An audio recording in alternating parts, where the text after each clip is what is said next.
Amin. Berikan tepuk tangan untuk Tuhan sekali lagi. Glory to God.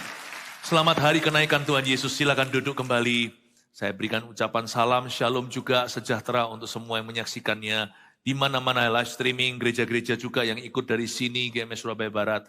We are in the same room ya. Kita berada dalam satu ruangan, yaitu hadirat Tuhan. Hari ini, 2000 tahun yang lalu, Yesus naik ke sorga. Lalu 10 hari kemudian, yaitu minggu depan, itu adalah ibadah pencurahan. Tapi karena Pentakosta sudah terjadi 2000 tahun yang lalu, it's never too early to ask now. Tidak pernah terlalu dini untuk kita minta sekarang. Di ibadah nomor 1 tadi, kebaktian pertama, ternyata banyak ya yang belum pernah mengalami baptisan Roh Kudus dengan tanda berbahasa lidah. Tapi puji Tuhan, di akhir firman, banyak orang menerimanya untuk pertama kalinya. Belum lagi kita ini kembali diperbaharui. Kepenuhan dengan Roh Kudus itu bisa berkali-kali, namun baptisan Roh Kudus hanya sekali. Ketika kita menerima tanda berbahasa roh atau berbahasa lidah. Saya dorong Anda untuk mengikuti seluruh ibadah hari ini seperti biasanya. Gereja kita biarkan dipenuhi dan kaya akan Roh Allah dan kaya akan firman Tuhan. Ya, sepanjang hari kebaktian ini, inilah judul-judulnya. Sekarang kita masuk ke ibadah berikutnya, bahasa rahasia sorga. Buka bersama dengan saya di 1 Korintus pasal 14. Sambil saya ingin menarik perhatian Anda kepada buku yang satu yang pernah saya tulis beberapa tahun yang lalu. Judulnya Holy Spirit My Best Friend. Di Pustaka Raja Wali di setiap gereja Mawar Sharon selalu ada dijual buku ini. Tipis sekali, sekali duduk selesai membacanya. Ini adalah biografi yang saya tuliskan akan pengalaman saya secara pribadi dengan Roh Allah. Semoga jadi inspirasi buat dirimu. Di dalamnya ada pengajaran-pengajaran yang mudah dicerna. Apa itu, siapa itu Roh Kudus, mengenal pribadinya, dan pekerjaan perbuatannya serta mujizatnya. Saya percaya buku ini bisa menjadi berkat buat Anda kalau Anda belum pernah memilikinya. Ini sudah ada dalam banyak bahasa. Sudah dialih bahasa ke bahasa Inggris, bahasa Chinese, dan bahasa Korea. Anda bisa kasih juga ke teman-teman yang Anda kenal, agar mereka pun dipenuhi oleh Roh Tuhan. Tidak sedikit kesaksian orang-orang yang telah membaca ini, mereka mengalami pengalaman dengan Roh Kudus lebih. Bahkan mereka dipenuhi. Saya harap Anda bisa memperolehnya nanti waktu on the way keluar. Kita baca sekarang 1 Korintus 14, bahasa rahasia sorga, ayat 1-5 dan ayat 13-15 saya bacakan. Sekali lagi tentang karunia roh, kejarlah kasih itu dan usahakanlah dirimu memperoleh karunia-karunia roh, terutama karunia untuk bernubuat. Siapa yang berkata-kata dengan bahasa roh tidak berkata-kata kepada manusia, tetapi kepada Allah, sebab tidak seorang pun yang mengerti bahasanya. Oleh roh, ia mengucapkan hal-hal yang rahasia. Tetapi siapa yang bernubuat, ia berkata-kata kepada manusia. Ia membangun, menasihati, dan menghibur. Siapa yang berkata-kata dengan bahasa roh, ia membangun dirinya sendiri. Tetapi siapa yang bernubuat, ia membangun jemaat. Aku suka supaya kamu semua berkata-kata dengan bahasa roh. Tetapi lebih daripada itu, supaya kamu bernubuat. Sebab orang yang bernubuat lebih berharga daripada orang yang berkata-kata dengan bahasa roh. Kecuali kalau orang itu juga menafsirkannya, sehingga jemaat dapat dibangun. Ayat 13. Karena itu, siapa yang berkata-kata dengan bahasa roh, ia harus berdoa supaya kepadanya diberikan juga karunia untuk menafsirkannya. Sebab jika aku berdoa dengan bahasa roh, maka rohkulah yang berdoa, tetapi akal budiku tidak turut berdoa. Jadi apakah yang harus kubuat? Aku akan berdoa dengan rohku, tetapi aku akan berdoa juga dengan akal budiku. Aku akan menyanyi dan memuji dengan rohku, tetapi aku akan menyanyi dan memuji juga dengan akal budiku. Ada banyak kesalahpahaman tentang bahasa roh atau bahasa lidah. Dan tidak sedikit pengkhotbah yang anti bahasa roh. Mengambil dari 1-2 ayat ini untuk mengesahkan bahwa bahasa roh tidak boleh dipakai di dalam gereja. Sebenarnya bukan boleh nggak boleh dipakai, tapi peruntukannya. Ya, peruntukannya. Karena itu saya ingin untuk membahas sedikit tentang bahasa roh. Nggak mungkin kalau saya bahas ini kalau nggak berguna. Pasti berguna dalam hidup Anda. Namanya karunia itu, tanpa itu kurang teknologi satu dalam hidupmu. Saya percaya ini bagian dari firman Tuhan yang harus diajarkan. Saya coba ajarkan dengan cara ilmiah ya, supaya kita bisa mengerti apa itu karunia berbahasa lidah. Agar supaya Anda dan saya nggak bengong, ini untuk apa? Jangan-jangan nanti kita minta diberikan lalu kita nggak menggunakannya. Karena tanpa wahyu liarlah rakyat. Kalau tidak punya pengetahuan yang benar, pengenalan kita pun akan cacat. Coba saya bantu. Kita ini gereja Kristen Protestan yang Pentakosta dan karismatik. Itu berkat loh. Tidak semua gereja menerima semua pekerjaan atau karya Tuhan. Tapi kita terbuka. Tapi saya berdoa lewat pengajaran yang sehat, gereja kita juga dilengkapi dengan ilmu pengetahuannya. Karunia bahasa roh adalah bahasa rahasia sorga. Baptisan Roh Kudus dengan tanda berbahasa lidah itu ada gunanya. Mari kita sekarang baca ayat pertama, kejarlah kasih itu dan usahakanlah dirimu memperoleh karunia-karunia roh, terutama karunia untuk bernubuat. Paulus menulis kepada jemaatnya yang di Korintus. Sedikit konteks latar belakang, jemaat di Korintus itu agak sedikit suka menyalahgunakan karunia. Di dalamnya banyak baby-baby rohani. Bayi rohani yang sok rohani. Gak bagus sih. Ingat ya, bahasa roh tidak menggantikan kasih. Bahasa lidah tidak membuat kita lebih superior atau lebih tinggi daripada orang Kristen yang lainnya. Jadi kita nggak boleh menuduh. Misalkan Kristen Protestan, lu orang nggak berbahasa roh ya? Wah, lalu menghakimi. Never do that, oke? Jangan pernah lakukan itu. Karena itu bukan fungsinya bahasa lidah. Nanti jadi seperti jemaat Korintus. Yang suka pamer Roh Kudus. Roh Kudus bukan untuk pamer. Roh Kudus itu untuk kita kenal. Agar kita berjalan dengan dia dan mengalami seluruh kepenuhannya. Jangan sampai kita menuding orang lain yang tidak berbahasa lidah. Apalagi terlalu ekstrim dan berkata mereka gak masuk sorga. Gak ada hubungannya. Karena firman ini dimulai dengan kejarlah kasih itu dan usahakanlah dirimu memperoleh karunia. Kita tidak perlu seorang Kristen itu berbahasa roh untuk dia bisa hidup dalam kasih loh. Hidup dalam kasih itu pilihan. Karena setiap orang yang percaya Yesus adalah Tuhan, ditulis di surat Yohanes, tidak mungkin orang itu bisa mengatakan Yesus adalah juru selamat kalau dari hatinya. Bukan asal bunyi. Kalau orang itu percaya, itu Roh Kudus di dalam hati. Ketika kita menerima baptisan Roh Kudus itu berkat kedua yang diberikan. Bukan kita menerima pribadi Roh Kudus itu pertama kali, tapi kita mengalami kepenuhan pekerjaannya. Roh Kudus bisa tinggal di hati. Gelas bisa ada isi. Tapi kalau kita dahaga alias haus dan lapar akan Roh Allah, kita pasti ingin gelas itu terisi penuh sampai limpah ruah. Gak hanya basah. Saya gak mau jadi Kristen yang basah. Saya mau jadi Kristen yang penuh. Be filled with the Holy Spirit. Saya sama istri saya dahulu pacaran. Tapi saya ingin nikah dengan dia. Saya mau hidup bersatu. Saya gak mau hanyalah kita jatuh cinta. Saya mau kita itu merekat demikian rupa merapat. Sampai dua menjadi satu. Bukan lagi menjadi dua. Sama Roh Kudus juga sama. Baptisan Roh Kudus itu the next blessing. Berkat berikutnya. Anda lihat ya, Yesus sudah dikenal oleh Petrus. Tapi nanti waktu Pentakosta, Petrus seperti seorang yang lahir baru kedua kali. Tapi bukan supaya dia masuk ke sorga, tapi supaya dia dipakai oleh Allah. Dan barang siapa menerima Roh Kudus, dia akan menerima kuasa. Jika Roh Kudus turun ke atasnya, dia akan menjadi saksi di Yerusalem, Yudea, Samaria.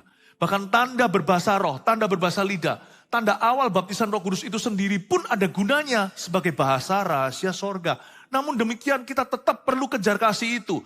Paulus ingatkan kepada jemaat di Korintus, kejar kasih ya, kejar kasih. Orang yang sudah berbahasa roh bisa jatuh dalam dosa? Bisa. Itulah sebabnya banyak orang tersandung sama kekristenan. Karena gereja karismatik tidak kurang-kurang ada orang-orang bahkan hamba-hamba Tuhan yang jatuh dalam sejarahnya. Dipakai dengan kuasa dan mujizat, jatuh. Tapi itu oknum saudara. Gereja Kristen Protestan, gereja Kristen karismatik, semua ada oknum-oknum yang salah di dalamnya. Tapi jangan lihat oknumnya, lihat guna dari karunia itu sesuai dengan firman Allah. Misalnya ada seorang dokter jantung, selamatkan berkali-kali orang daripada kematian. Dokter jantung, ya dia pakai pacemaker, pakai apa, diatur supaya kelainan jantungnya ditanggulangi, orang harusnya mati, bisa hidup lebih lama, jauh lebih lama. Orang yang sakit jantung pun disembuhkan. Lalu dokter itu jatuh dalam dosa. Wah, di kota kecil misalnya, ada orang ngapain kek pasti ketahuan. Wah, jadi gosip satu kota dokter itu istrinya 1, tapi simpanannya 5. Tapi kalau dokter lebih mending dari pendeta, orang tetap ke sana. Meskipun dia jatuh amoralitas. Orang nggak melihat kelakuannya. Orang melihat karunianya, talentanya untuk menyembuhkan lewat ilmu pengetahuan. Lewat ilmu medisnya. Peduli amat kalau orang itu pergi ke pelacuran. Kalau dia bisa sembuhkan papa dari sakit jantungnya supaya papa tidak meninggal dunia, supaya tidak mati prematur, aku bawa papaku ke dokter itu. Pendeta beda. Jatuh yang dicacat semua sampai Roh Kudusnya. Orang Kristen juga beda, karismatik juga sama. Karena kita semakin nyala dalam karunia, semakin dituding sama orang. Ini tidak membenarkan dosa yang terjadi di golongan karismatik. Tapi ini bisa diterima. Salah ya salah. Barang siapa diberi lebih ya dituntut lebih. Tapi ingatlah, yang salah bukan bahasa rohnya. Yang salah bukan baptisan Roh Kudus atau karunia-karunia. Bukan. Makanya Paulus ingatkan pada jemaat Korintus, lu orang jangan lupa, kejarlah kasih itu, kejarlah kekudusan. Dan usahakan dirimu memperoleh karunia-karunia roh.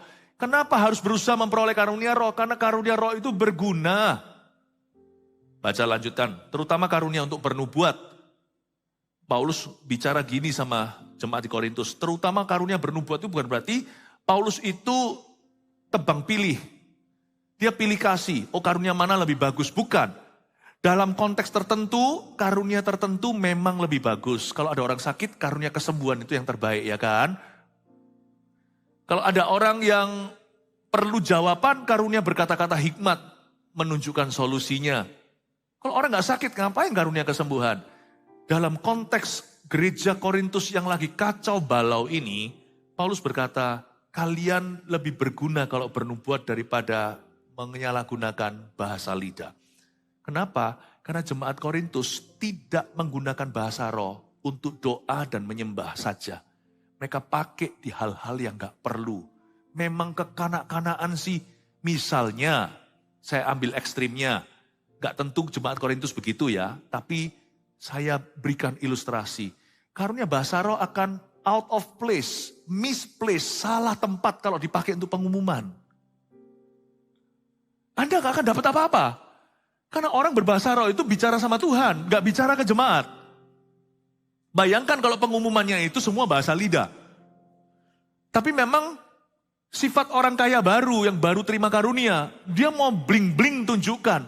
Jadi kemana-mana dia bahasa roh, supaya semua orang itu melihat mereka itu wow, sakti. Karena bahasa roh itu baru early di gereja mula-mula, itu belum pernah terjadi sebelumnya. Bahasa roh ini karunia yang sudah 2000 tahun sekarang. Zaman itu mainan baru, paham maksud saya. Banyak bayi-bayi rohani ini yang punya sifat begitu. Dapat sesuatu mau tunjukkan sama teman-temannya. Aku lebih hebat dari kalian. Jadi bahasa lidah dipakai untuk eceran. Bahasa roh juga jangan dipakai untuk guyonan loh. Untuk bercanda, beberapa di sini, wah canda-canda. Never do that. Memang tidak menghujat Roh Kudus memang, tapi itu mendukakan. Bukan dosa yang mendatangkan maut, tapi itu bisa mendukakan Roh Kudus, sehingga Roh Kudus akan, tanda kutip, akan hesitate, akan malas bekerja lebih lagi dalam hidup Anda. Kalau kita menghina karunia. Tidak dipakai untuk candaan bahasa lidah itu. Lalu kita tiru-tiru orang yang berbahasa roh. Never do that.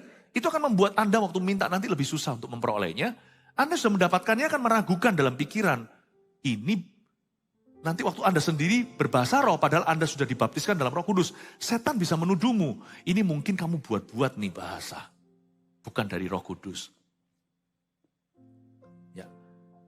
Jadi jemaat Korintus itu salah tempat sih pakai bahasa lidah. Mereka pakai itu bicara satu sama lainnya untuk menunjukkan gua hebat. Memang sangat silly ya, sangat bodoh sekali. Tapi apa boleh buat?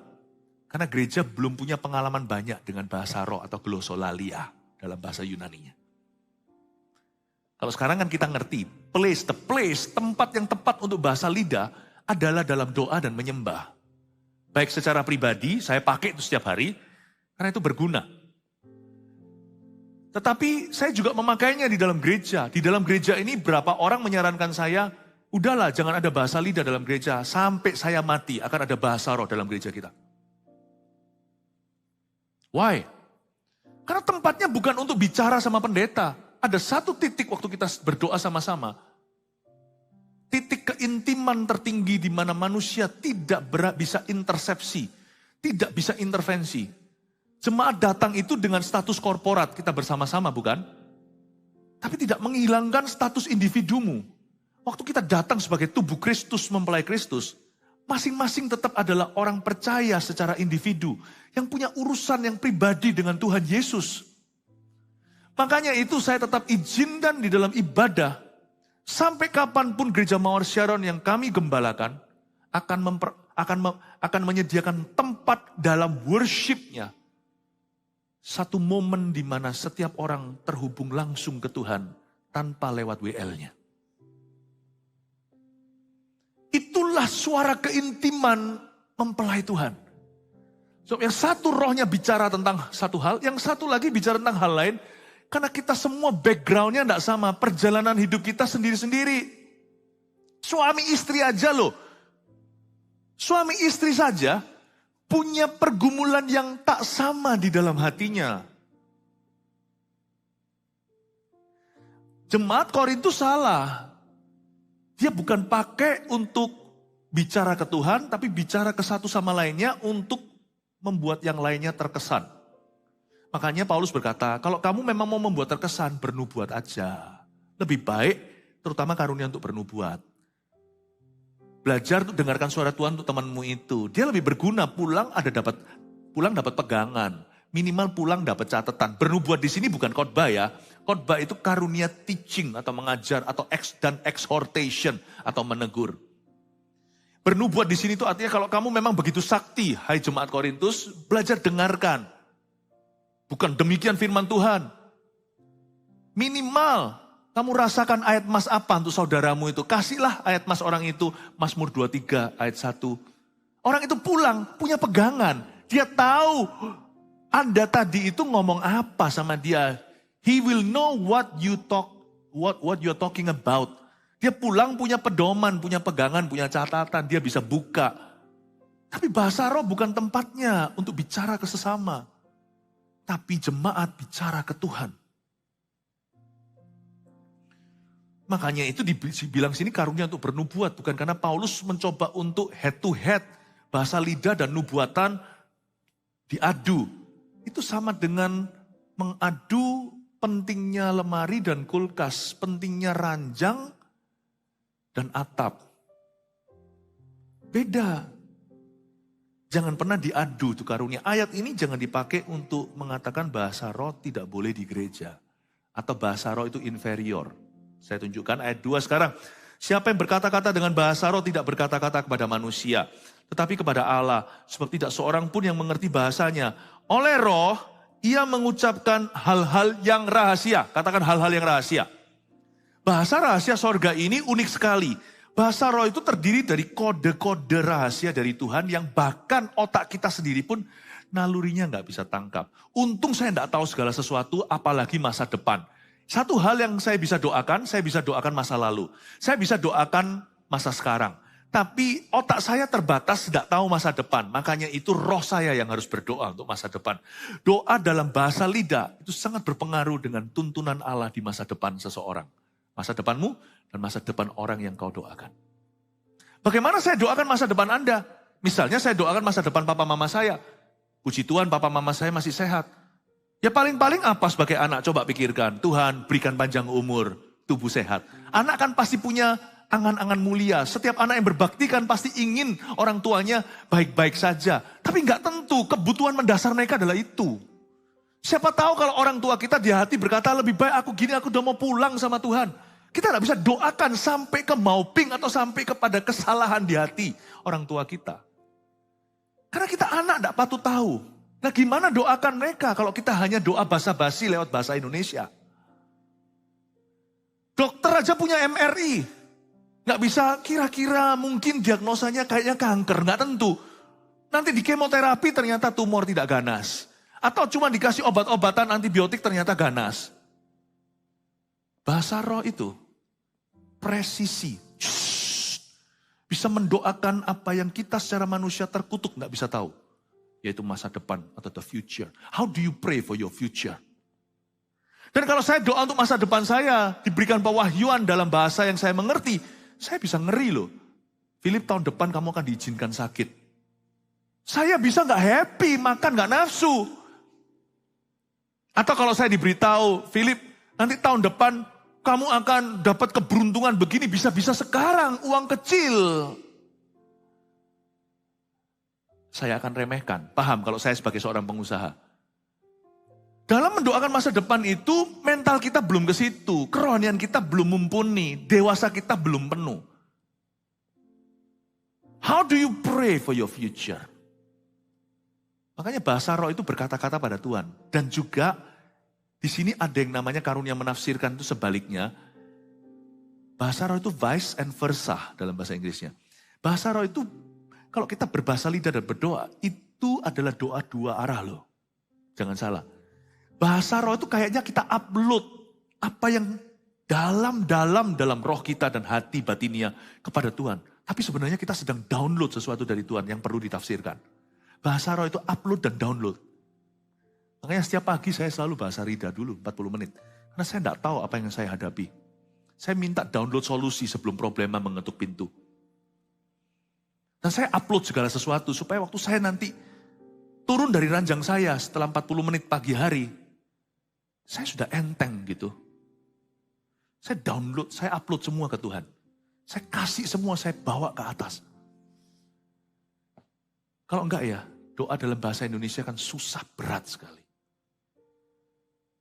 Tapi doa saya secara akal budi hanyalah untuk memetraikan apa yang roh saya katakan. Makanya orang-orang yang sudah dibaptis Roh Kudus itu lebih peka sama Roh Kudus. Karena dia punya jalur khusus. Jalur khusus ini bukan membuat kita istimewa sekali lagi. Karena ia juga mengucapkan hal-hal yang rahasia. Hal-hal rahasia di sini kode rahasia. Kode rahasianya bahasa roh itu susah untuk diingat gini ya. Bahasa roh itu nggak bisa diterjemahkan, hanya bisa ditafsirkan. Makanya dalam bahasa Inggrisnya, the gift of the interpretation of tongue. Bukan the gift of the translation of tongue. Ada bedanya antara karunia menafsirkan dan menerjemahkan. Nah, kalau orang yang mencoba menerjemahkan bahasa roh, itu adalah perbuatan gila. Pasti gagal total. Nggak bisa. Bahasa roh itu mengucapkan hal-hal rahasia. Dia mendoakan rahasia orang. Tapi dikasih kode rahasia yang tidak bisa, yang nama safety deposit box ini, atau kalau Anda lihat di setiap hotel ada brankas kecil, biasanya 4 digit kan, kalau yang lebih besar 6 digit, 6 angka kan. 1, 2, 3, 4, 5, 6 itu gampang dibuka. Jadi kalau Anda kasih kodenya itu I-E-San-Se Ulyo, Jiro Lupatmo 6 gitu ya, langsung dibuka sama orang, apalagi yang 00000. Biasanya Anda acak kan, 421789. Itu pun ada maling yang canggih bisa crack the code. Siapa yang bisa crack the code, kode rahasianya bahasa lidah? Nggak ada yang bisa. Setan pun tidak bisa. Jadi setan tidak tahu rencana Tuhan untuk hidupmu. Tidak bisa. Kita aja nggak bisa, supaya kita jangan gagalkan karena kita grogi nanti. Atau kita gede rasa sebelum waktu, besar kepala. Atau kita ketakutan. Biasanya pencobaan kalau memang harus datang, Tuhan sudah siapkan kita. Roh kita itu sudah siap. Untung otak kita nggak tahu segala sesuatu. Jangan sampai kita membuat persiapan sendiri, nanti malah berabe nanti. Malah masalah. Kode rahasia bahasa roh itu nggak bisa gini. Nggak bisa you cannot crack the code. Ya. Dia sebelum saya jelaskan tentang kode ini ya. Bahasa roh itu mendoakan selain masa depan. Dia juga bisa mendoakan masalah orang. Luar biasa kan? Saya bisa doakan masalah orang. Sebatas yang kira-kira saya tahu lah. Maybe lah. Mungkin. Akal budi saya itu harus melakukan yang terbaik. Kita harus berusaha yang maksimal. Saya doakan misalnya, saya doakan Bapak ini. Tuhan aku berdoa bla bla bla gini. Karena saya kenal. Saya doakan anaknya, saya doakan saya doakan ibu. Ya, saya doakan Tuhan berikan begini. Tapi kan pengetahuan saya sebatas pengenalan saya akan beliau. Setelah itu kalau saya doa beneran, saya mau doa yang lebih serius untuk orang ini.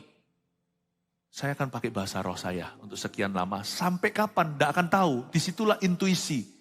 Instinctively hati saya akan ngerti untuk stop berdoa.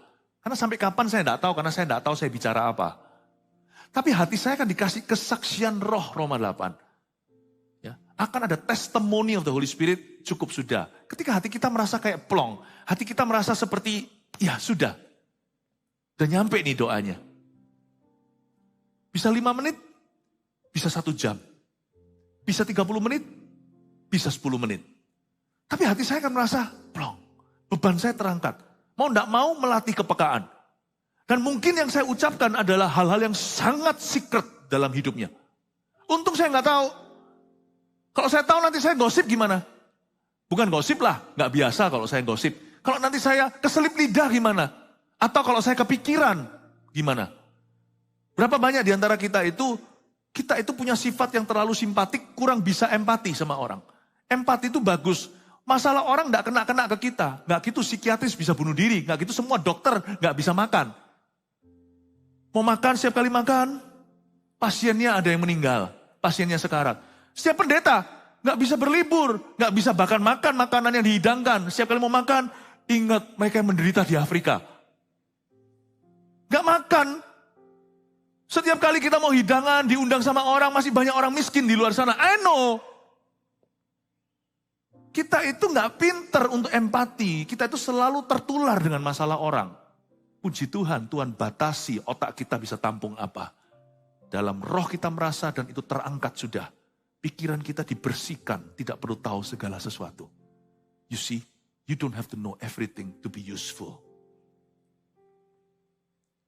Sehingga otak saya ini jernih, setiap kali ketemu sama Anda saya bisa halaman baru.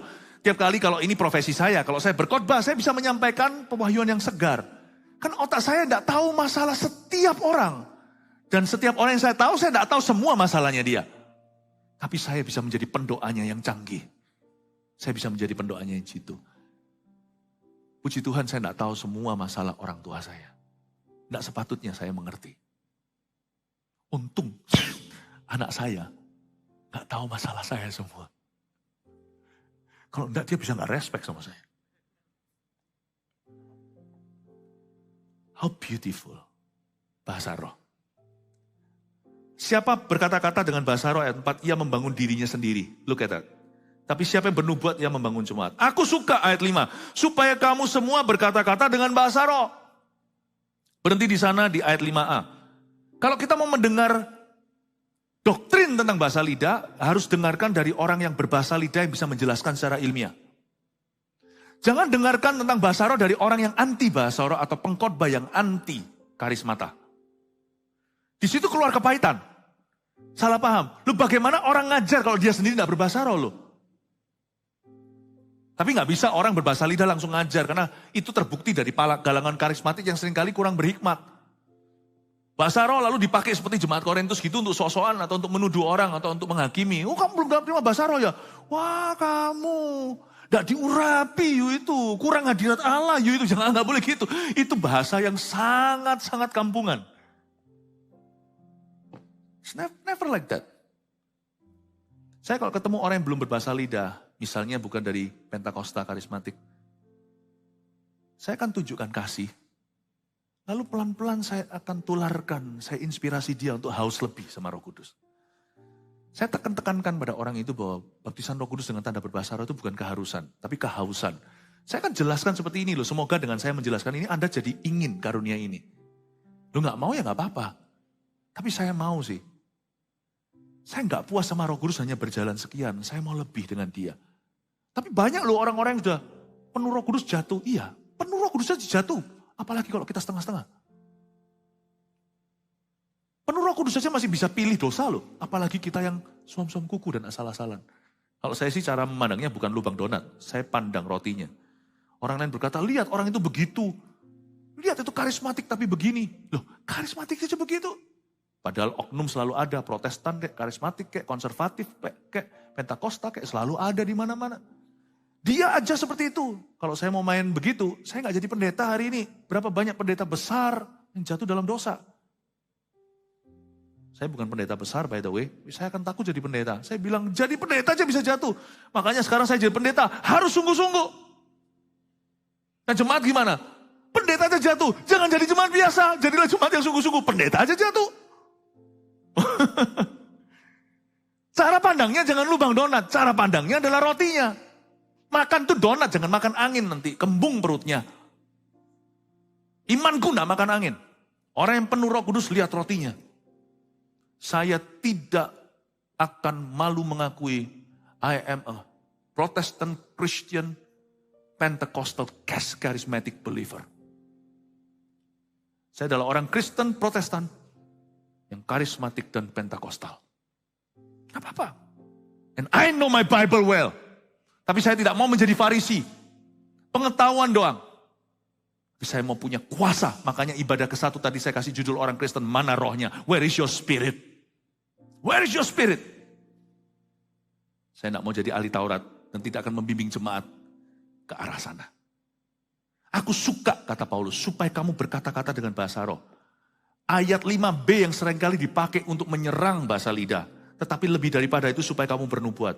Sebab orang yang bernubuat lebih berharga daripada orang-orang yang berkata dengan bahasa roh. 5b dipakai, 5a harus didengungkan.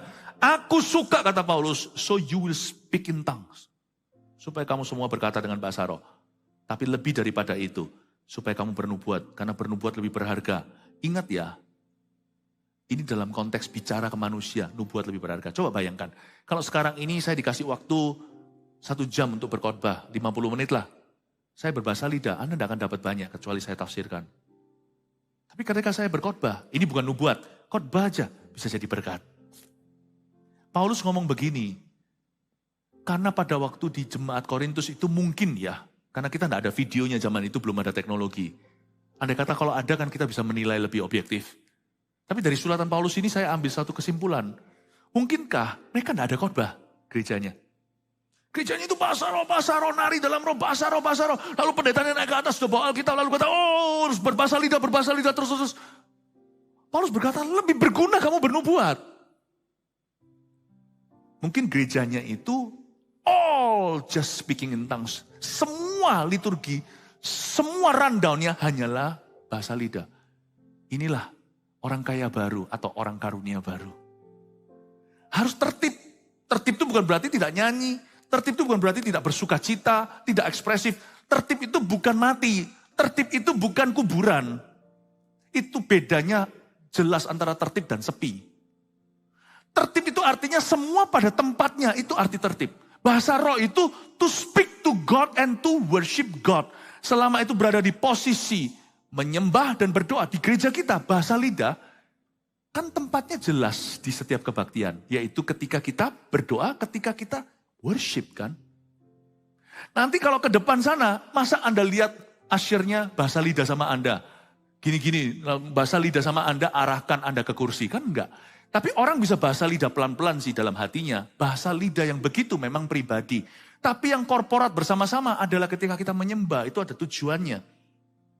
Sekarang saya jelaskan bahasa roh sekali lagi. Aku suka supaya kamu berkata dengan bahasa roh tadi kan. Ayat 5 ya, supaya kamu berkata dengan bahasa roh, tetapi lebih daripada itu supaya kamu bernubuat. Sebab orang yang bernubuat lebih berharga daripada orang yang berkata-kata dengan bahasa roh. Kecuali kalau orang itu juga menafsirkannya sehingga jemaat dapat dibangun. Katakan menafsirkannya. Lagi-lagi, menafsirkannya. Bapak Ibu Saudara, saya perjelas, menafsirkannya bukan menerjemahkannya. Menerjemahkannya itu gini, wo, ini, wo itu aku, A itu cinta, ni itu kamu, aku cinta padamu. Jadi setiap kali kita bahasa Chinese, kalau ada wo-nya, udah kira-kira tahu itu artinya aku, karena bisa diterjemahkan. Bukan ditafsirkan, tidak perlu tafsiran, itu sudah ada dalam kamus, itu baku. Wo itu bahasa Inggrisnya I love you, wo ini. Jadi setiap kali kita berbahasa Inggris, kalau ada orang berkata itu kemungkinan besar artinya saya. Kecuali kalau dia berkata I, Captain. Itu AYE, itu bukan I itu ya. Sebagian besar I dalam bahasa Inggris itu sudah jelas-jelas artinya saya. Love udah jelas-jelas cinta. Jadi bahasa lidah nggak bisa ditafsirkan begitu. Jadi kalau orang ngomong ma atau pa atau ta atau apa gitu, itu pasti artinya gitu. Lain. Karena bahasa roh itu kode rahasia. Dia bicara hal-hal yang rahasia. Kata hal yang rahasia tadi itu seperti berangkas. Kodenya itu ada 6 digit. Jangan 6 lah, 4 lah misalnya. 1, 2, 3, 4. Anda tekan I, E, San, Se, Ji, Ro, Lu, Pat. 1, 2, 3, 4. 1, 2, 3, 4. Oke? Udah, tek, gak bisa buka. Oke? Maling masuk. 1, alamak, kata orang Malaysia. Dia sudah dapat 1/4 dari kodenya. 2, mati aku. Udah separuh, uang akan amblas setelah ini. Tapi waktu dia tekan 1, kedua, 1 sudah berubah kodenya. Dia jadi nomor 4. 2 dia tekan tepat, waktu dia ketiga, 2 sudah menjadi 1. Bahasa roh itu, kosakatanya, 1 orang mengucapkan yang sama, bahkan repetisi di mulut kita berkali-kali, itu semua berubah kodenya. Jadi 4 digit aja enggak bisa dipecahkan. Bahkan orang itu sendiri bukan maling. Yang mencoba buka enggak bisa. Jadi jangan pernah kira bahasa roh itu harus gimana. Kadang-kadang kayak bahasa bayi. Gitu. Semua bahasa itu ada artinya. Misalnya kalau bagi kita anjing itu menggonggong. Ternyata gonggongan anjing itu beda. Saya itu kadang-kadang penasaran aja. Artinya apa ya, saya punya anjing di rumah. Ada 1 di video. Kalau saya panggil ngobrol-ngobrol sama dia, dia lagi capek ya kan. Mungkin dia kerja seharian. Dia nggak gubris saya, cuma lihat saya. Ada ilmuwan berkata kalau sampai anjing lihat mata Anda itu berarti dia itu cinta sama Anda. Saya dilihatin matanya, saya coba komunikasi. Saya bilang, gimana kamu Sarah dan sebagainya. Lalu dia lihatin saya. Akhirnya saya iseng, saya bilang, wuff! Lihat ya kalau dijenggungin, dia langsung. Saya naikin sedikit, wuff! Lain lagi. Saya ambil video saya. Waktu saya, au! Gitu, dia langsung begini. Karena anjing saya itu atas-atas keturunan serigala. Itu kan ceritanya nenek moyangnya herder. Saya kasih, au! Gitu. Dia gini-gini sampai dia minggir loh. Dia pergi. Mungkin saya menyinggung perasaannya. Mungkin saya ngomong sesuatu bagi saya hanya menggonggong. Ternyata di sisi anjing itu semua kosakata. Paham maksud saya? Jangan remehkan au.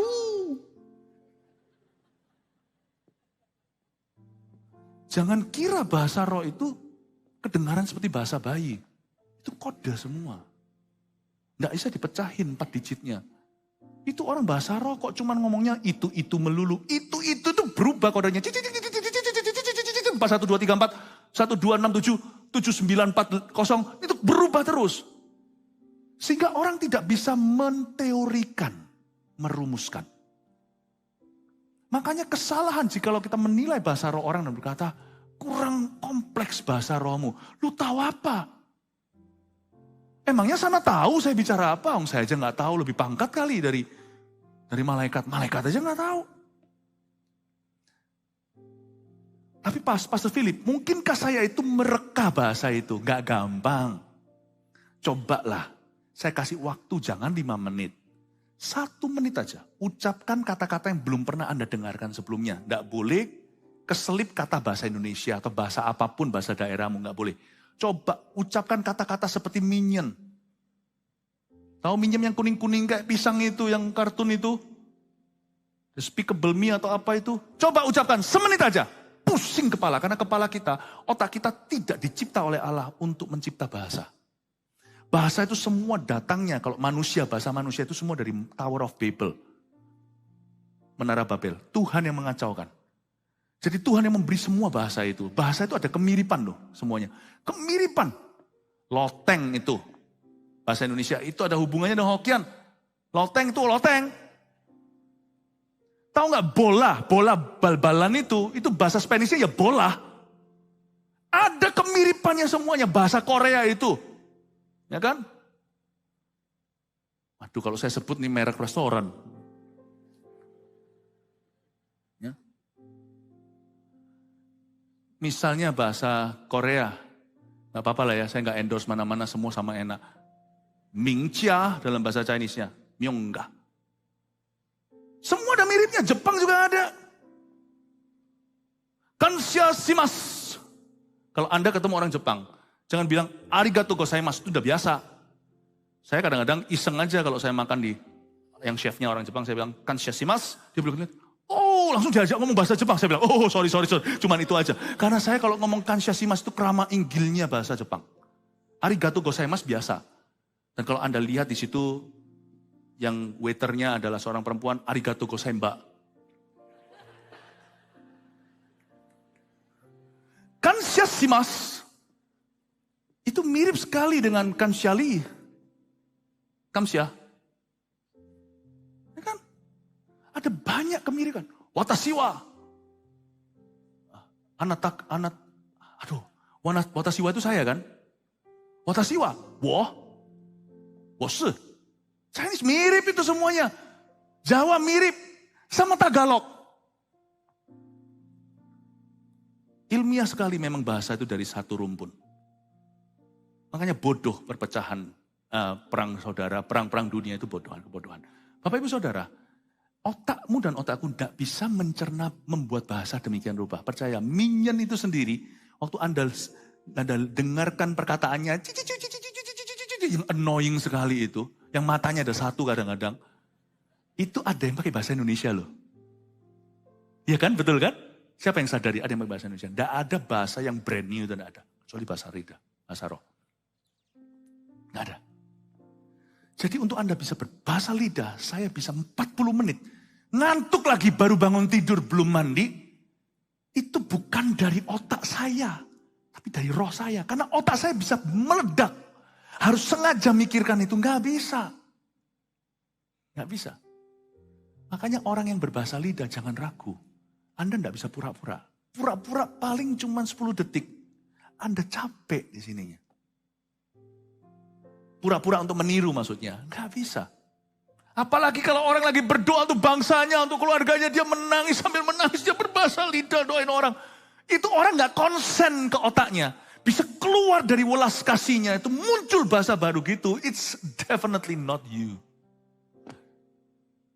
Amin Bapak Ibu. Berapa orang di sini ragu. Aduh bahasa rohku dari Tuhan gak ya? Tanya loh. Kita mintanya sama Tuhan gak? Iya. Dalam nama Yesus gak? Iya. Kalau minta sama Tuhan dalam nama Yesus, masa Tuhan Bapak kasih kita kalajengking, kasih kita batu, kasih kita ular. Bukankah Bapak memberi roh pada barang siapa memintanya? Ayat 13-15 dengan ini saya selesai. Oh haleluya. Karena itu siapa yang berkata-kata dengan bahasa roh, ia harus berdoa supaya kepadanya diberikan juga karunia untuk menafsirkannya. Stop. Menafsirkan bahasa roh itu gimana? Tafsiran bahasa roh itu bukan terjemahan. Kalau terjemahan itu begini. Sementara saya bicara ini ada terjemahan Chinese loh sekarang. Sekarang ada terjemahan Inggris, tahukah Anda? Tapi di balik layar. Ada kubiknya di sana, kubikelnya. Tapi ada juga terjemahan yang langsung di sini. Shalom Bapak Ibu Saudara. Dengan Tishung Jememan. Hari ini saya mau membagikan firman Tuhan. Today I want to share God's word to you. Tuhan kita adalah Allah yang sangat baik. Our God is a good God. Nah itu terjemahan langsung side by side.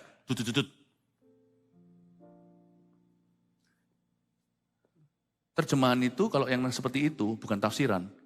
Harus immediate, harus on the spot. Tafsiran tidak harus on the spot. Saya berdoa pagi ini, waktu saya jalan seharian ini, saya merasakan apa yang terjadi pertolongan penyertaan Tuhan. Itu semuanya adalah hasil dari bahasa roh saya tadi pagi. Dan ini semua yang saya jalani hari ini adalah tafsirannya. Makanya itu orang yang berbahasa lidah akan mengalami semacam deja vu kadang-kadang. Ketemu sama orang, padahal harusnya persoalan gini menggentarkan saya. Tapi hari ini kok saya ready ya. Muncul kepekaan, ada ide-ide baru, ada pewahyuan, ada rema, ada solusi. Tapi kalau saya tidak berbahasa roh, saya kering hari itu.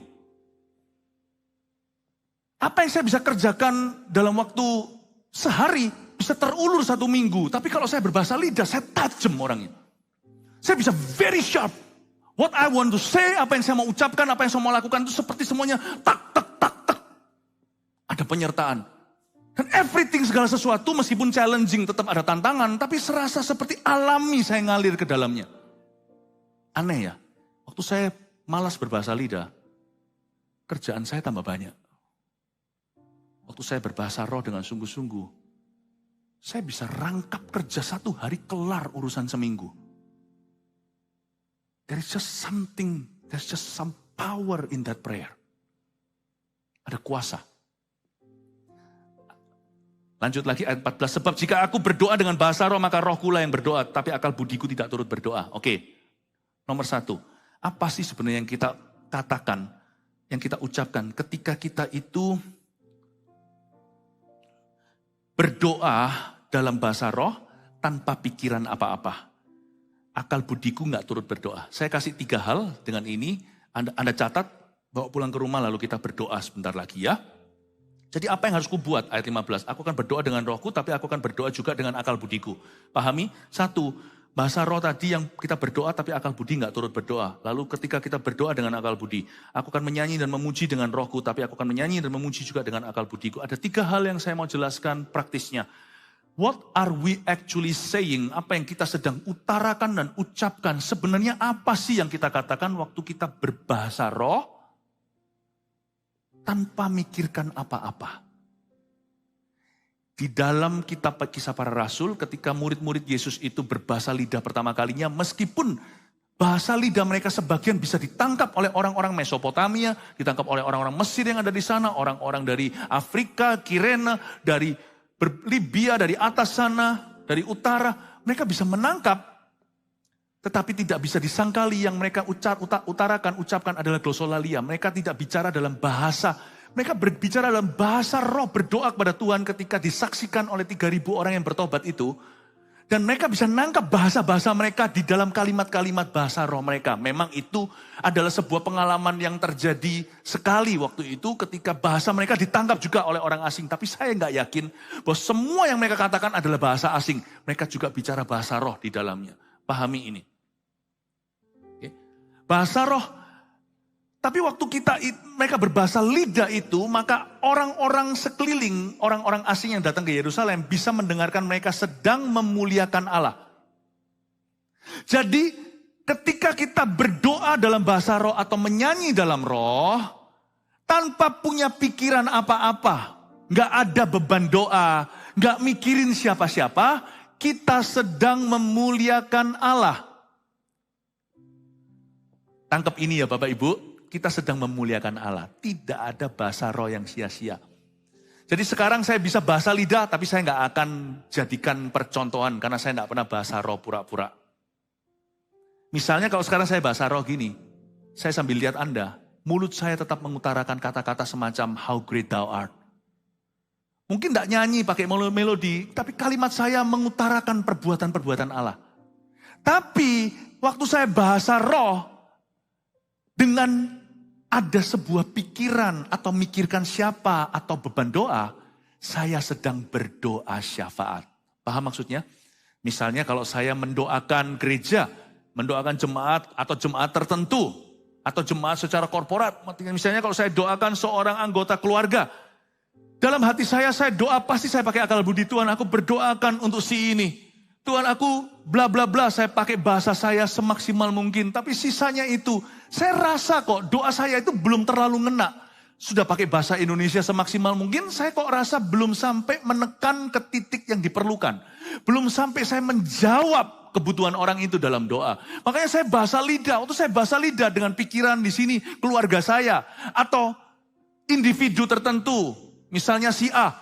Saya sedang bersyafaat untuk orang itu, bahasa roh itu tertib.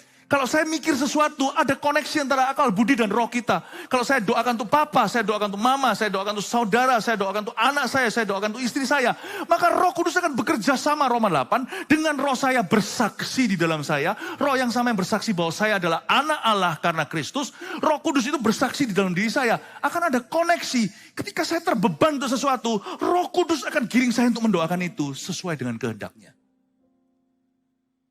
Jadi kalau saya berbahasa roh pagi hari, saya berbahasa lidah, gak usah nyanyi, itu pun saya memuji-muji. Tapi kalau saya mikiri seseorang, saya bersyafaat. Dan kalau kita berbahasa roh seperti ini, suatu hari di ibadah seperti ini, lalu di tengah-tengah itu WL-nya berkata, menyembah Tuhan, semua orang menyembah. Itu fungsinya apa? Gini ya, di gereja kita bahasa lidah selalu ada tempat dalam penyembahan. Meskipun bukan seluruh penyembahan. Tapi klimaksnya penyembahan dan doa, acara doa di setiap ibadah, itu waktu kita bahasa lidah. Mengapa? Karena sudah tidak dipimpin sama WL dan tidak dipimpin sama pengkhotbah. Setiap orang langsung ke tata Bapa. Lagu yang digubah atau diciptakan oleh manusia, misalnya lagu tadi ini, enak ya, lagu yang Roh Kudus tadi yang pertama itu ciptaan Saudara Redo. Yang nextnya tadi itu ciptaan daripada seorang pemusik di Jakarta, betul ya? Dari GMS Jakarta, enak kan? Tapi gimana pun juga, lagu yang dibikin sama orang itu aspirasi orang. Kita ikut karena kita suka sama lagu itu, kita merasa lagu itu membawa kita terharu atau membawa kita dekat, tapi tetap gak bisa mewakili semua yang ada di hatimu. Bahkan terus terang, saya gak buat banyak lagu, tapi ada beberapa sih. Lagu yang saya nyanyikan aja seperti Holy Spirit my best friend, liriknya itu Holy Spirit all my fountains are in you. Itu kan saya tulis liriknya. Itu pun kalau saya nyanyikan sebagai penggubahnya atau sebagai penulis lagu itu, saya merasa tetap hanya bisa mewakili 80% daripada aspirasi hatiku. Saya paling plong itu ya. Waktu saya berbahasa roh, baik itu doa maupun nyembah. Wah, di hadapan Tuhan. Itu gak ada lagu yang saya sendiri buat pun bisa wakili 100% hatiku.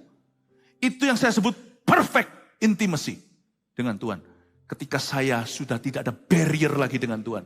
Bahasa kayak pikiran, logika, pengetahuan. Gak ada barriernya, gak ada rintangan. Saya langsung ke tahta dan berkata, Bapak, gak tentu saya nangis, tapi curah. Apalagi kalau itu lagu tulisan orang lain, paling menjadi inspirasimu 75%. 25% itu masih terkatung-katung pulang, tidak terjawab, belum ketemu Tuhan. Makanya itu gereja kita sampai kapanpun akan punya tempat khusus Roh Kudus dengan jemaat masing-masing. Haleluya. Supaya pulang semua ketemu sama Tuhan. Amin. Semua belajar sesuatu hari ini? Apa yang saya sampaikan ini didokumentasi. Agak panjang di ibadah ini, ibadah pagi tadi itu lebih pendek. Tapi saya rasa saya perlu limpah ruahkan semua teknisnya, logikanya, bahasa lidah di ibadah ini. Ibadah lainnya nanti berbeda fungsi. Tapi semuanya ke ujung baptisan Roh Kudus. Siapa di sini yang belum berbahasa roh? Bisa angkat tangan? Jangan malu ya. Malah justru harus minta sama Tuhan. Angkat tangan. Banyak ternyata. Semua kita bangkit berdiri dulu yuk. Roh Kudus, Kau hadir di sini. Mengalir dalam pujian kami. Berhembuslah, berkaryalah, Roh Kudus nyatakanlah sekarang. Roh Kudus, Kau hadir di sini, mengalir dalam pujian kami. Berhembuslah, berkaryalah, Roh Kudus nyatakanlah sekarang. Roh Kudus penuhi, Roh Yesus urapi, jamahlah setiap hati kami, mengalirlah sekarang. Bangun antisipasi hingga meminta, mari hampiri tahta dengan iman. Roh Kudus, Kau hadir di sini, mengalir dalam pujian kami. Berhembuslah, berkaryalah, Roh Kudus nyatakanlah sekarang. Roh Kudus, Kau hadir di sini, mengalir dalam pujian kami. Berhembuslah, berkaryalah, Roh Kudus nyatakanlah sekarang. Roh Kudus penuhi, Roh Yesus urapi, jamahlah setiap hati kami, mengalirlah sekarang. Roh Kudus penuhi, Roh Yesus urapi, jamahlah setiap hati kami, mengalirlah, jamahlah setiap hati kami, jamahlah setiap hati kami, mengalirlah sekarang. Jamahlah setiap hati kami, jamahlah setiap hati kami, mengalirlah sekarang. Sekarang waktunya untuk meminta. Kuncinya gampang kok bagi yang belum berbahasa lidah. Cukup haus saja dan minta. Yesus berkata begini waktu di puncak perayaan. Barang siapa haus, dia boleh minum dari aku. Barang siapa percaya bahwa kitab suci adalah benar, dari dalam dirinya akan mengalir aliran-aliran sungai kehidupan memancar sampai hidup kekal. Yang dimaksudkannya adalah Roh Kudus yang belum dicurahkan waktu itu karena Kristus belum ditinggikan. Tapi sekarang sudah bisa terjadi pencurahan. Dan Yesus berkata, mintalah maka akan diberikan padamu, carilah kamu akan mendapat, ketoklah pintu akan dibukakan. Bapa akan memberi Roh Kudus pada barang siapa meminta. Enggak mungkin Bapa memberimu kalajengking kalau kau minta roti, atau memberimu batu, atau ular. Tuhan akan memberikan Roh Kudus pada barang siapa meminta. Dan kalau Roh Kudus turun ke atasmu, kau akan menerima kuasa menjadi saksi di Yerusalem, Yudea, Samaria, sampai ke ujung dunia. Dan Yohanes Pembaptis menubuatkan jauh hari bahwa dia yang datang sesudah aku hanya bisa baptis dalam air, tapi dia bisa membaptiskumu dengan Roh Kudus. Dan baptisan itu tiba saat Pentakosta 2000 tahun lalu, 10 hari kemudian hari ini. Baptisan Roh Kudus itu diberikan dengan tanda berbahasa lidah, karunia, bahasa rahasia. Bahasa rahasia surga. Kalau Anda belum menerimanya, saya minta gini aja, simple kok ya. Nanti Anda ikut doa kalimat demi kalimat dengan saya, asal haus saja hatimu, percayalah. Saya minta terlebih dahulu Anda yang belum pernah berbahasa lidah untuk duduk di tempat. Yang belum bisa bahasa roh, duduk dulu di kursi. Yang bisa, yang sudah berbicara bahasa lidah tetap berdiri. Sebentar kita berdoa, Anda ikuti saya. Waktu saya berkata dalam nama Yesus amin, itu tombol imannya. Lalu kita semua yang berdiri ini berbahasa roh menyembah Tuhan, saya percaya mereka akan tertular.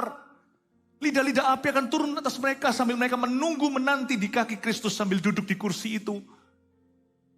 Saya nggak bisa ajari bahasa roh karena nggak boleh, itu karunia. Mana bisa mengajarkannya, tapi saya bisa ajari kita untuk beriman menerimanya. Kalau tiba-tiba lidah Anda bergetar, biarin aja. Berserah sama Tuhan, jangan izinkan logikamu menghalangi kali ini. Belajar untuk haus saja dan minta akan diberikan kepadamu. Waktu kita berbahasa roh bersama-sama, saya minta semua yang berdiri, lihat orang-orang yang duduk sekelilingnya nanti, ulurkan tanganmu ke situ. Jikalau Anda kenal orang itu, Anda bisa tumpang tangan laki dengan laki, perempuan dengan perempuan. Saya bisa kita doakan, dan kalau ada di antara orang-orang yang duduk ini sudah menerima bahasa lidah, itu pasti terjadi. Anda bisa langsung susul mereka yang berdiri dengan berdiri dari atas. Di tempat Anda duduk itu Anda mulai berdiri di situ. Kalau Anda sudah menerimanya, Anda boleh stand up. Oke? Saya tunggu sampai semuanya nanti akan berdiri. Saya tunggu karena semua pasti akan menerimanya. Yang percaya katakan amin. Are you ready? Ya? Ikuti saya doa, katakan Tuhan Yesus, saya haus. Tuhan Yesus, saya minta baptiskan saya dengan Roh Kudus, dengan tanda berbahasa roh. Tuhan, aku ingin bisa bahasa rahasia sorga. Aku ingin menjadi saksimu sampai ujung bumi. Aku rindu menjadi pendoa syafaat untuk keluargaku dan untuk gerejamu. Tuhan, aku minta. Tuhan, aku haus. Tuhan, aku rindu. Tuhan, aku percaya. Baptiskan saya dengan Roh Kudus sekarang. Dengan tanda berbahasa lidah. Dalam nama Yesus. Dalam nama Yesus. Dalam nama Yesus. Amin. Oh, ini nama Yesus.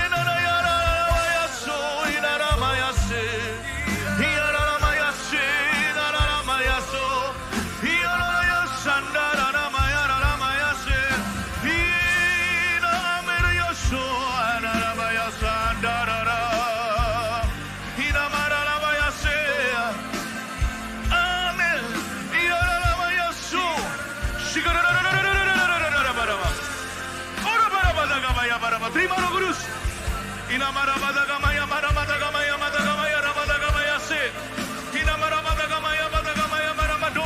Doa, minta sampai terima. Ora makaya, kaya soda nama.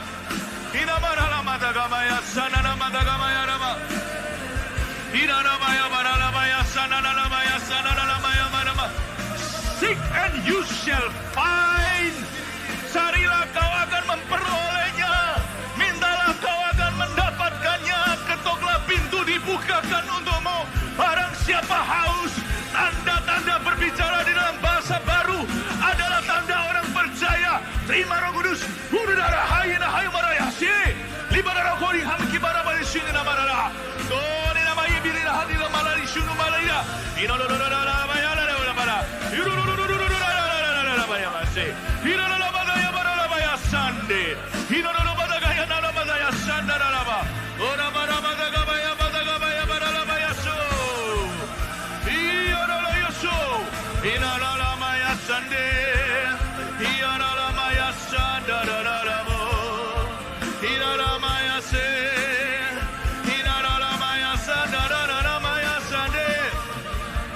Iyara maya sandara lama. Ora baya bara la baya bara. Nanti-nantikan Tuhan sampai kau memperoleh karunia itu. Terimalah Roh Kudus. Inalaya sena. Inamarala baya sandararamu. Buka hati saudaraku, buka hati. Berserah penuh. He will baptize you. He is baptizing you now.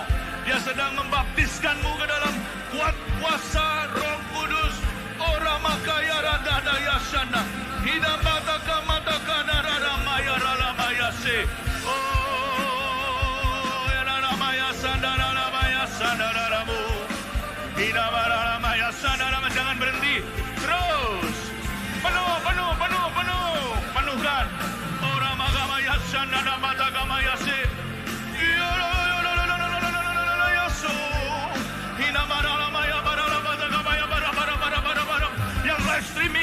Yang live streaming juga akan mendapatkannya.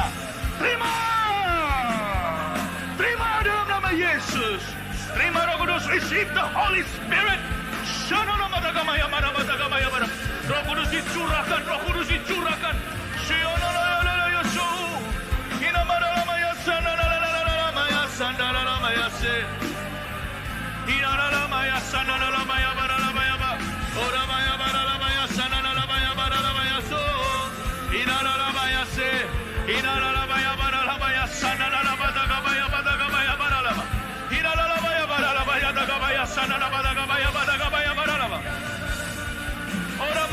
Terus berdoa. Yang sudah memperolehnya bisa ikut bangkit berdiri, yang sudah mendapatkannya bisa ikut bangkit berdiri, yang sudah memperoleh barusan, yang sudah dapatkan karunia bahasa roh barusan didoakan barusan ini bisa ikut bangkit berdiri. Oh haleluya, haleluya Tuhan. Siapa haya namo hadariana. Haleluya. Come on. Haleluya.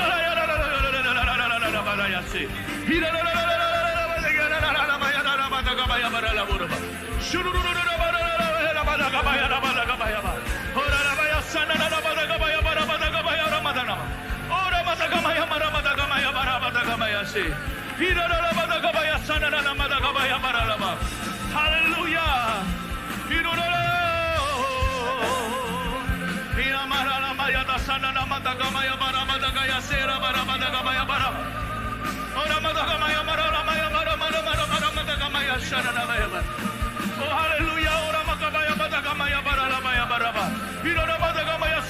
Minta Roh Kudus jamah. Roh Kudus penuhi, Roh Kudus penuhi, Roh Kudus penuhi segala usia, Roh Kudus penuhi. Amin. Amin. Orang maya barabatakaya saudara.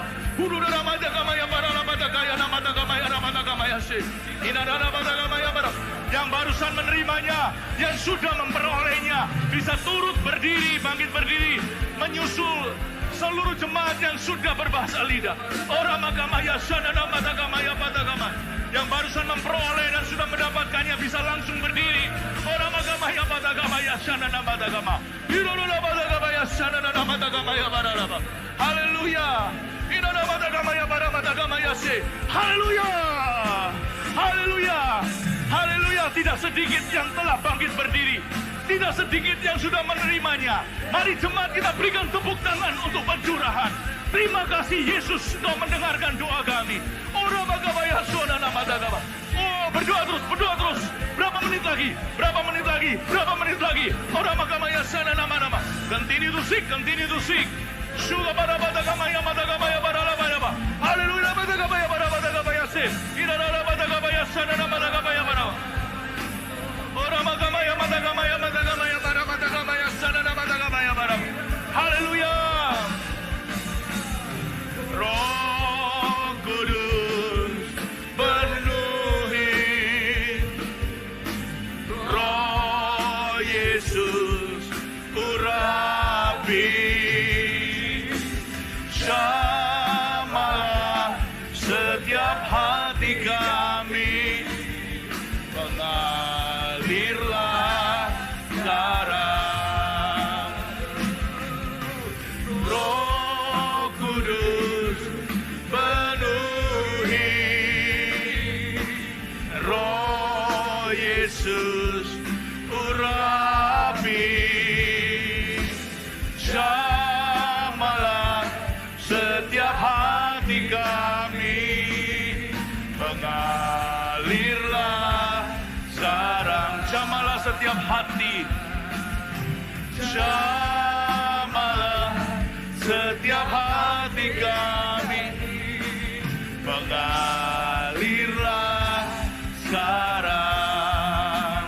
Jamalah Tuhan, jamalah setiap hati kami, mengalirlah sekarang. Haleluya.